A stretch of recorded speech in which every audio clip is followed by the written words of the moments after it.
Hey guys, welcome back to Altium Designer. So in today's video, I will show you how to check ERC. So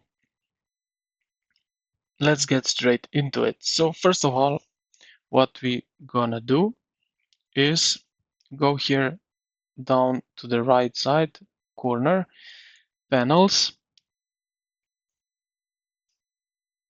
and okay, but first we will do that to project. Not that one. So project and project options. And here we will see error reporting and connection metrics. As you can see, input pin to input pin and so on. Now here we can also change if bus range syntax error. We can change to no report, warning error, fatal error. So we can change that. Um, so how we do that? So we need first to compile our project. So we can do that project and then compile. So we can validate it. And we would need to see here, if we go down here to the right, panels and messages.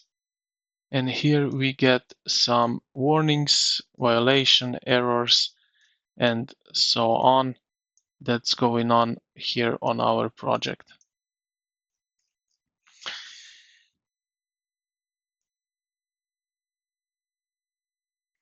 So this is how we get these messages. And yeah,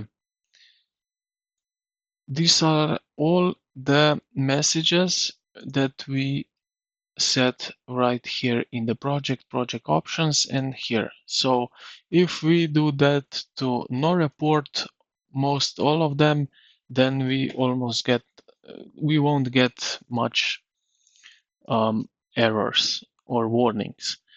So as you can see, I have here a lot of warning errors because I think that's important to have. So yeah, this is how we check this ERC, error reporting and connection metrics, and how we get to the messages right here. So I hope this video was helpful. If it was, consider to like and subscribe. Thank you for watching, and I will see you in the next one.